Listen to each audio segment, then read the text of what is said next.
Okay, here we are back here. I usually make that jump with only a single flutter. I don't know what happened there. Probably I'm just afraid to like use my dodge ability because it's very wonky. And we're here, we've got a new kind of enemy, and these kind of make their return from Alone in the Dark in the sense that, well, we got ourselves Alice crying out Black Goose.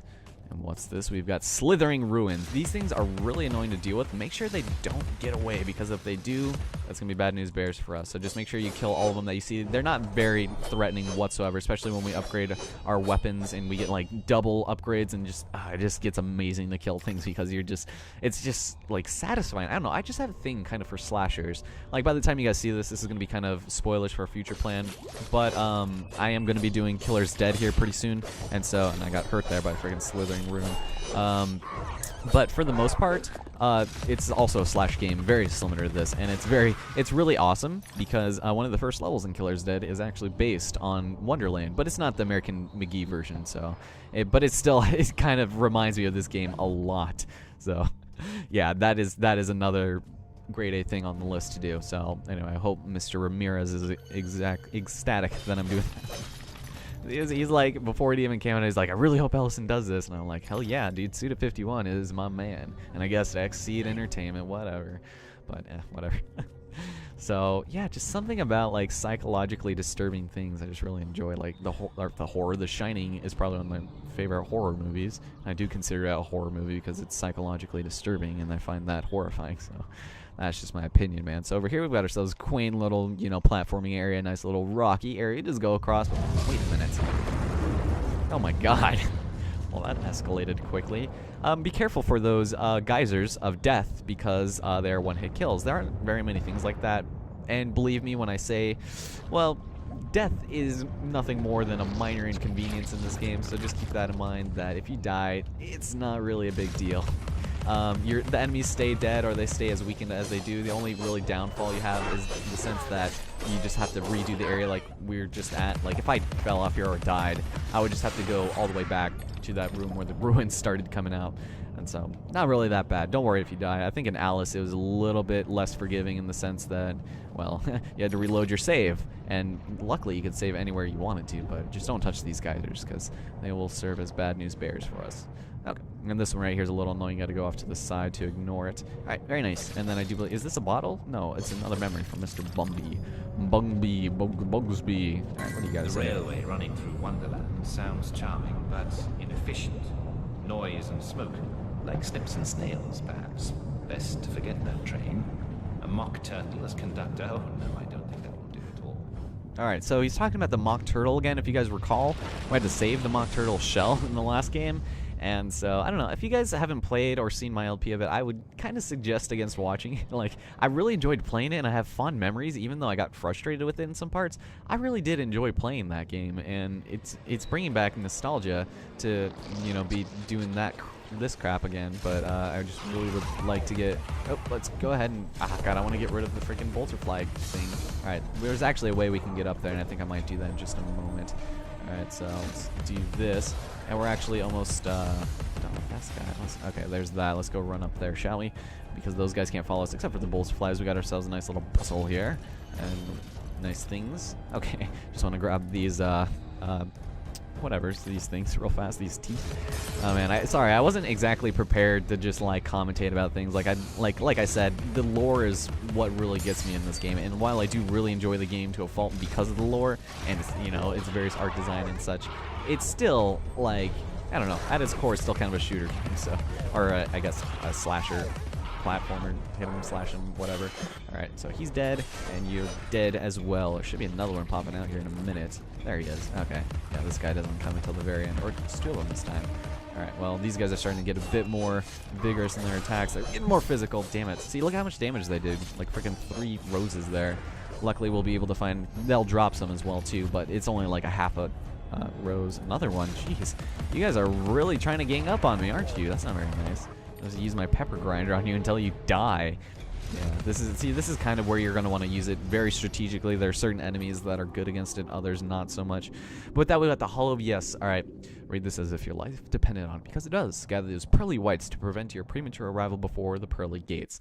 So with this, as in Shadows of the Damned, we can go and equip our stuff. Oh, it's 150. We can upgrade the Vorpal Blade. Each weapon, each of our 6 weapons, has 3 additional upgrades you can give to each of them, each looking far more amazing than the last. So we'll go ahead and upgrade the Vorpal Blade for 150 teeth, and we've got the second variety. This one, better increase our chance of survival. It's mostly just higher, attack, or like they'll like double their strength and things like that, as well as increase their range, and as well, increase ammo and then damage and reduce cooldown and stuff like that. And so that's kind of cool, and that's kind of where the RPG quote-unquote elephant comes in, but yes, you said it, Alice, goddammit. So, while this is the second game in the American McGee's Alice series, I suppose, I don't really know what else to call it, there is actually a third that was, in talks for being made, and it was going to be called Alice in Otherland, or at least Alice and the Otherland, and it basically will conclude the game. However, they couldn't get the rights from EA, which kind of nerfed this game as a result, or I guess it was vice versa. That was a result as this game and stuff. But it turned into an animated feature that was funded by Kickstarter. Not even 2 months, like it was in August, I do believe, was when it concluded, and I didn't get in on any of it because I was like, animated feature, I don't know if I'm feeling it. And it's supposed to be the third and final game in the Alice series, which is a little disappointing, but I'm still very eager to watch it. I just was a little bit disappointed that, it turned into what it did, because a third and final game to kind of conclude this would be really cool, just kind of iron out the kinks in this game, since it's practically its own little game, even though it controls very similarly to the first game, which isn't necessarily a bad thing. It was really clunky, as you guys recall, but it would have been nice to see a nice little conclusion, because if you guys saw before, the doll maker is in control of Wonderland as opposed to the Queen, which we killed in the last game, supposedly. But if we keep on heading through here, we're going to be fighting a new type of enemy, and these guys are really super annoying, and I don't like fighting them whatsoever. Nothing down there. We're going to be fighting madcaps here, and this is where your pepper grinder is going to come in immense handiness, I suppose. I don't know how else to articulate it. We'll come down here to this kind of Coliseum area. And we've got these assholes, these little snot demons. We've got madcaps. They attack with various silverwares. You're going to want to keep your distance as much as you can. They're going to be really acrobatic, but for the most part, if you're really careful, they kind of have not a very good poker face when attacking. As you saw there, he was revving up his attack. They do a lot of damage. They will kill you in 2 hits on Nightmare. So keep in mind that that's a little thing that you're going to want to be using your dodge a lot here. So like right here, just watch out. The game sometimes will slow down, as it just did there. This other guy is just going to be annoying. You can't get in close with the Vorpal Blade, which would almost be a better idea, because like right here, well, let's get this guy. Where is he? Get back. All right, so right there, it does a lot of damage. You just want to be careful when they attack you, which is when you get stunned and then they combo you and you die practically immediately. So I like using the pepper grinder. I usually use the octo grinder, which is actually what this game has for its DLC, but for the most part, you just got to be careful for the other guy, which is going to be the one that's going to be your biggest threat. And so it's more than just kind of like a button masher. You just got to kind of read the enemies a little bit, and then you'll be good. There we go. Alright, but those guys aren't even half of it, because now we've got shield assholes, and what's good about these guys is you don't really have to rely on your pepper grinder too much. You just have to dodge them in the right moment. So like right here, just right there, and then he'll have his sword stuck there where you can get in a couple hits, and then there you go. I usually just do that once and then wait for him to do it again, and then use my, depending on where I am, he'll still guard, but we can also just kill him like that. And usually two guards against that when he gets it stuck in the ground is probably the best way to go about doing that. So watch out, those guys will kill you pretty quick. Alright, and there's going to be another guy over here. So, yeah, that's kind of the combat in this. You just kind of got to stay back a little bit, use your pepper grinder.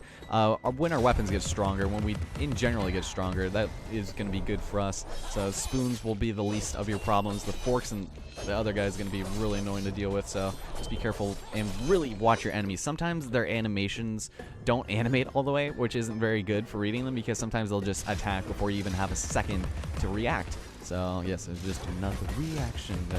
And I kind of want to take care of that guy in the back, because this guy is going to, because he's just going to get in the way. So, damn it. All right, let's take care of this guy, shall we? Oh, there we go. All right, so just go ahead. There we go. Yeah, there's going to be a lot more annoying enemies later on, and these guys barely just hit the nail on the head for annoyingness. All right, come on, let's go this way. God. Ugh, there we go. There we go. All right, and the other guy is going to be really... Thank you. All right, cool. I think we might actually get this. All right. Very nice. All right, cool. Oh, he still hit me, though. See that? I didn't even notice. He did 3 roses to us. Luckily, that was the last one, and we will be able to heal ourselves. Thusly forward. Thank God. So there's... Alright, so we've got shrinking violets here. These things will actually shrink you or heal as much as you need to. So if you need to stay in this thing for like 5 years, you can do that, and there'll be absolutely no penalty for it. And they also drop bones, which is good for us. Without the Emily Deschanel, unfortunately, but, you know, you get what you can take, and, you know, I'd like to be able to go in with more heart, since we do get, I do believe, double this by the end of the game, somewhere around there. It's something like that. When you're done, you just go and bust out of it, and you'll be good to go. I think I already showed it before, but you just go in, there we go. So they'll usually drop 2, but sometimes they'll drop 1. And we've got ourselves a very strange creature here. Huh. A little interesting. I don't know if that's a madcap or what, but maybe we'll see later. And we just get rid of this thing, so it's gonna be telling us, all right, go up there, Miss Man, with your pepper grinder and such. All right, so we're almost at the end of where I want to be. So yeah, this is Alice in Madness Returns. You guys, are you guys super excited? Lost and don't know where to go? Try using Shrink, where the violets grow. All right, so it'll practically just, when you see these things, go and use Shrinking Sense, and it'll tell you where things are. There's actually a dress that lets you go into constant state of Shrinking Sense, aside from actually being shrunk. So just keep that in mind, that that's something that is a thing in here. But you have to wear that particular outfit. You can't just have the effect and then have another effect afterwards. So that, I do believe, is our 6th bottle. Our message in a bottle, yeah. So yeah, of course, got killers going on in the background, because that's usually the way I play Alice. Like, every time I played Alice 1 and I'd be playing music, it'd always be the killers. I don't know if you could really hear it. You probably could hear it, but it's just that you know, that band I think of when I listen to or when I play this game. So, and it kind of fits. It's almost strange. There goes the white mushroom again. Okay, so we've got the Mad Hatter sign over there. Interesting. So you think we'll be seeing some familiar faces It from could memory? have happened that way, Alice. You remember poor Mr. Crow died, didn't he? Dr. Wilson rejects spontaneous combustion, but I trust Mr. Dickens. Okay, so I thought you probably would have just kept on going there. But we've got ourselves a nice little area. This is kind of a little side diversion. Now, you'll notice off in the distance, there's a very strange area over there. That's the Hatter's domain. That's where things start accelerating, although to a fault. It's not nearly what we'll be seeing, you know, close to the end of the game. So if you're still here and you're still even moderately intrigued, then I applaud you, because the first time I played this, I was admittedly a little bit disturbed. I feel like I've said that word so many times, but that is like the perfect word to describe this game, is because there's so many strange things and you're just confused because you don't know what's reality and you don't know what's fantasy. Is this even real right now? Because for all we know, it could be. I mean, there's a lot of reasons why it's not, very obvious and clearly, but at the same time, we'll get into more of the psychological stuff later. It's far too early for that. This isn't even the 3rd episode and we're already talking about that.